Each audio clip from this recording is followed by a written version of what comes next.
Hello there. This is a short introduction to land law. The primary purpose of this short presentation is to offer an outline as to the core themes and practical significance of this module, which forms an integral part of the LLB degree at universities in England and Wales. With that in mind, the first thing I want to stress is that land law affects all land in the United Kingdom. Now, for obvious reasons, because the traditional English LLB tends to focus on the law of England and Wales. The land law syllabus on a traditional LLB focuses largely on the law of England and Wales. Now, there are some twists in relation to Wales, which since 1990, since the Government of Wales Act 1998 was brought into force, has developed its own devolved organs of governance. But by and large, the law of England and Wales covers both England and Wales.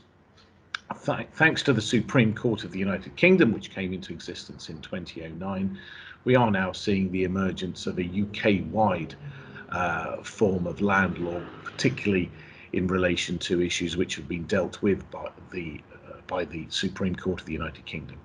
But Scotland and Northern Ireland have their own separate legal and judicial systems, and for the most part, their approach to land law is largely different to the approach to land law found in England and Wales.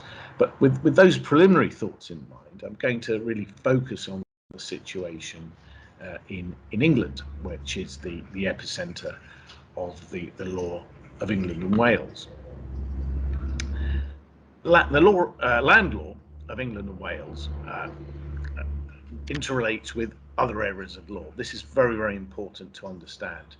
Now, some of those areas of law will be governed by the laws that are enacted by the Welsh Parliament. So I'm going to leave Wales to one side with that in mind and just focus on the core themes. And the core themes are that land law interrelates with two main areas of law, together with several others, but the two main areas of law are the law of contract and equity in trusts.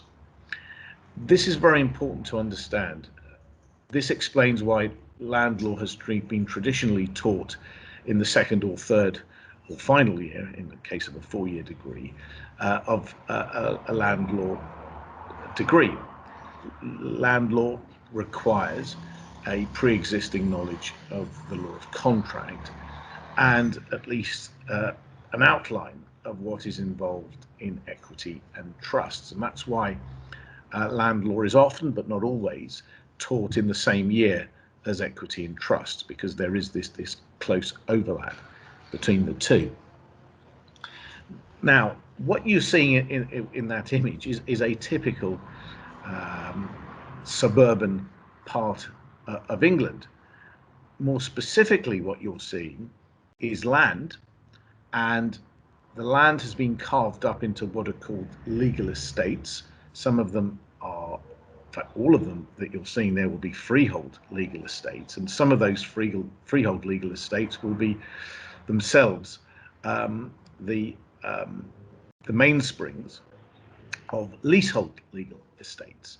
And that is, in a sense, what land law is built around. It's built around the legal estates that have been created, legal estates that have been conveyed, and legal estates that exist having been created or conveyed. And this gives you an insight into the inherent complexity of land law. It's not like criminal law, which by and large is focused on criminal law. It's focusing on multiple areas of law interconnecting with one another. The two most important areas of law that land law interconnects with the law of contract together with equity and trust. Let me just give you a very simple example. I mentioned a moment or two ago the two types of legal estate that are recognized under English law. One is the freehold legal estate, the other is the leasehold legal estate. In many, but not all cases, a leasehold legal estate comes into existence pursuant to the formation of a tenancy agreement entered into by a landlord and a tenant. That tenancy agreement is, on the one hand, the product of the law of contract, and it's governed by certain principles relating to the law of contract. But on the other hand, because that tenancy agreement has given rise to a lease or a tenancy, which is a creature of land law, that tenancy will also be governed by land law. So straight away, with that very simple example that I've given you, the landlord and tenant relationship that comes into existence pursuant to a tenancy agreement, one sees the interaction between the law of contract on the one hand and land law on the other. And this is what makes land law so complicated, but it also makes land law so intellectually stimulating and interesting for the law student. This brings me neatly to the next slide, which makes the very obvious point that land law, in England and Wales at least, clearly interrelates with other areas of law beyond the law of contract and equity and trusts. A very good example is family law.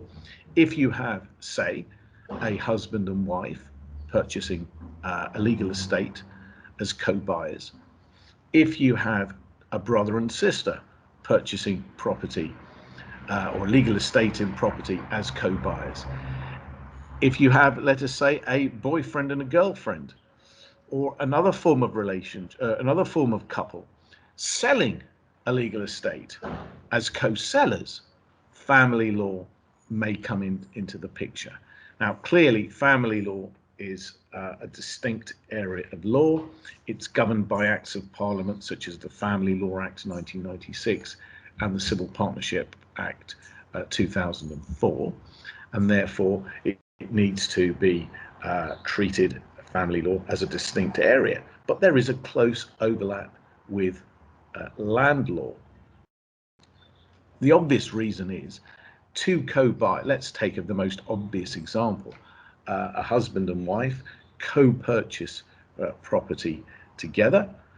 They will buy the property together as co-buyers in one sense. They'll also buy the property and hold the property as trustees of the legal estate, and they may hold the property on trust for beneficiaries who may be themselves or maybe other people. So there you have the entry of equity and trust into the picture. But then let us say the relationship breaks down and divorce proceedings are commenced by either the husband or the wife. Family law kicks in. The matrimonial law will kick in, and therefore land law will operate in that situation alongside family law, and indeed matrimonial law and the discrete areas of law governing the divorce. So that is yet another very simple example as to why land law is so complicated but also so interesting. This also enables me to make a much wider point. Land law is interesting for another reason. It deals with real people and real situations and real problems. Even though the focus of the land law syllabus is on the word land, with all that entails, land interacts with human beings, whether they're husbands and wives, whether they're brothers and sisters, and so on. And therefore, the land law syllabus, in a way, it's a syllabus that is dealing with the practicalities and the realities of life, and how those practicalities and realities are regulated by law within the framework of land law, but also, as in the case of family law, in relation to other areas of law as well. You might be surprised to know that land law cuts across criminal law as well. Very simple example, it's unlawful, in fact it's a criminal offence for anybody to use force to gain entry into the premises of somebody who resists that forced entry. It's an obvious point, but the Criminal Law Act 1977 prohibits that form of conduct. In other words, what the Criminal Law Act 1977 is, it gives a measure of protection to the occupiers of property, and it protects them from any form of unlawful interference with their enjoyment of property. The Protection from Eviction Act 1977 does something very similar. It protects, for example, tenants from unlawful eviction proceedings. The principle that emerges from these two cases is that if proceedings are going to be brought, let me rephrase that, if anybody is going to be evicted, that is to say removed from a property, the general rule is that that removal must take place according to law, and more specifically in most cases pursuant to a court order and court proceedings, in the absence of any agreement between the parties involved. So there we have two very simple examples as to how land law interrelates with criminal law. Other areas of criminal law that come into play include the Protection from Harassment Act 1977, which prohibits the harassment of anybody, including the occupier of a property, and the Fraud Act 2006 that prohibits, for example, the making of fraudulent representations in applications to banks for loans that are to be secured by mortgages. Mortgages are not legal estates. Mortgages are among the types of legal interest that crop up in land law. And therefore, that gives me an opportunity to make another very important point. Land law focuses on the two main types of the only two legal estates recognised by the Law of Property Act 1925. That is to say, the freehold and the leasehold. But what we also look at in the land law syllabus are the legal interests that are recognised by English law, and those include the mortgage. Those also include the easement, and there are a handful of others that we touch on as well in the land law syllabus. So in practice, land law affects everybody, including all occupiers of all homes and all occupiers of all business premises.